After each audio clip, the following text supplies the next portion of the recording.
मुलांनो, काय करत आहात तुम्ही? काकू, आम्ही महिन्यांचे नाव शिकतोय. छान छान छान छान. पण मराठी महिन्यांची नाव सांगा तर बरं. मराठी महिने ते कसं? अगं तेच चैत्र, वैशाख वगैरे वगैरे. हे काय बोलत आहेस तू? चैत्र, वैशाख वगैरे वगैरे. तीच तर आपली मराठी महिने आहे. तुम्हाला मराठी महिने पाठ पण नाही. प्रत्येक महिन्याचं महत्त्व समजून फार लांबचीच गोष्ट. हो काकू, हो.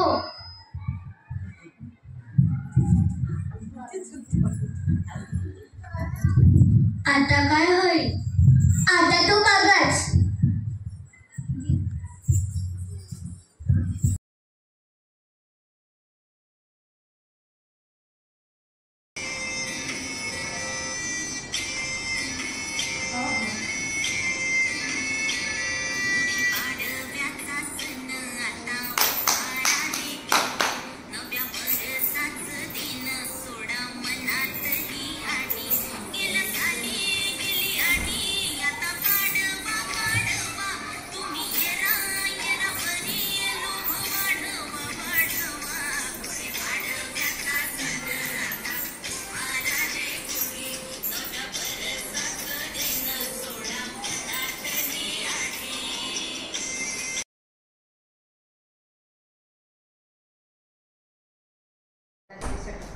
पहिली गोष्ट, अक्षय पात्र.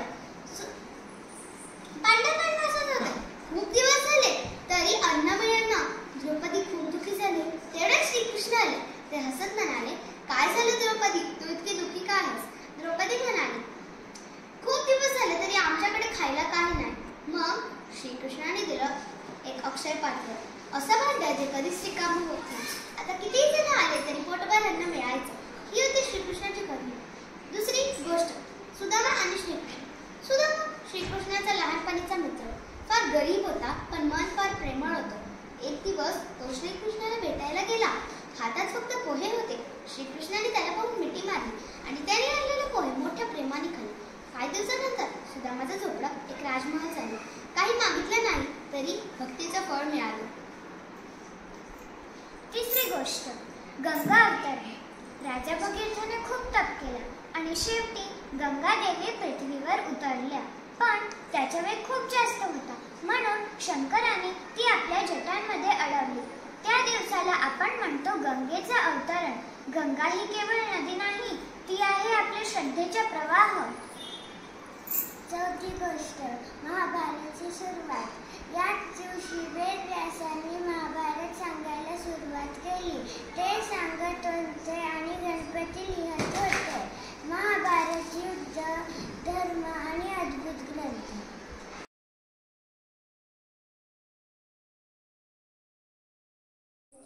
अंगात सिंहाचं साहस, बुद्धीत चाणक्याची तीक्ष्णता, मनात भगवा स्वराज्याचा दास. बालपणापासून रणांगणीच्या छायेत वाढलेले, जगाला छावा म्हणून ओळखले जाणारे धर्मवीर छत्रपती संभाजी महाराज. 2 वर्षाचा छावा. आई साईबाईंच्या माईचं कुश हरवलं. वडील रणांगणावर. मनात काय चालू होतं छोट्या शंभूबाळांच्या? रडून बापाला बोलवावं की डोळ्यात पाणी साठून सिंहाचं धैर्य भरावं? 9 वर्षांचा झाला आणि शत्रूच्या छावणीत गहन लाखो मुघल सैनिकांच्या सावलीत. पण छावा घाबरला नाही. बुद्धी, धैर्य आणि शब्दांनी मिर्झाराजांनी आपलं करून टाकलं. लहानपणापासून रणाची भाषा, तलवारीची ओळख, शत्रूची नजर भिडवायची हिंमत.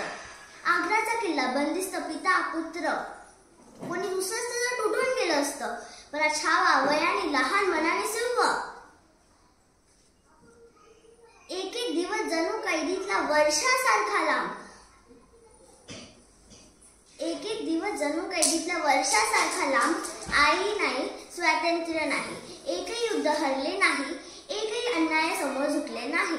धर्म, स्वराज्य आणि संस्कृतीसाठी घेतलेली शपथ शेवटच्या श्वासापर्यंत निभावली. पण दुर्दैव, इतिहासाच्या पुस्तकामध्ये त्यांचं नावही नाही. ही पिढी फक्त चित्रपट आल्यानंतर त्यांना ओळखते. ही पिढी जाणायला पाहिजे की छावा म्हणजे केवळ तलवारीचा योद्धा नव्हता, तर ते त्याग, साहस आणि अदम्य आत्माचे मूर्तिमंत प्रतीक होते. संभाजी महाराज, आम्ही तुमच्या बलिदानासाठी कोटी कोटी वंदन करतो.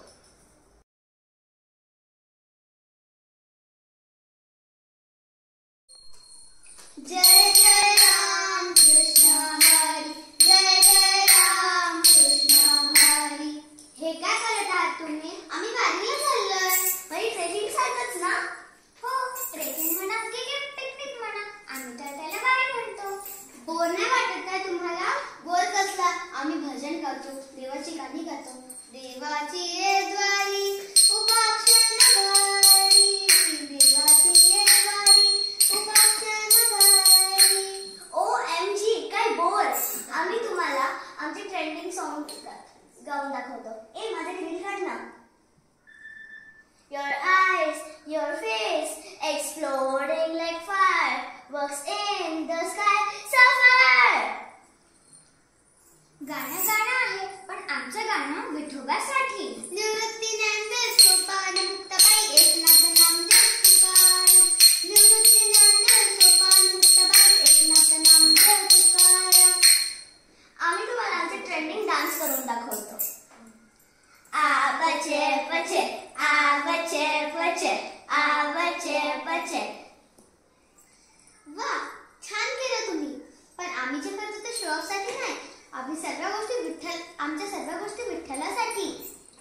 पण तुम्ही इंस्टाग्राम वरती पोस्ट करत नाही, तुम्हाला आउटडेटेड नाही वाटत? नाही. आनंद शेअर करायचा असेल तर डोळ्यांनी बघा, हृदयाने फील करा. पोस्ट करण्याची गरज नाही. मला पण आनंद फील करायचा. चला मग, पण व्हिडिओ नको काढू. आपण फक्त मनाने एन्जॉय करूया. जय जय विठ्ठल श्री हरी विठ्ठल, जय जय विठ्ठल श्री हरी विठ्ठल, जय जय विठ्ठल श्री हरी विठ्ठल, जय जय विठ्ठल श्री हरी विठ्ठल. बंद नाही करणार.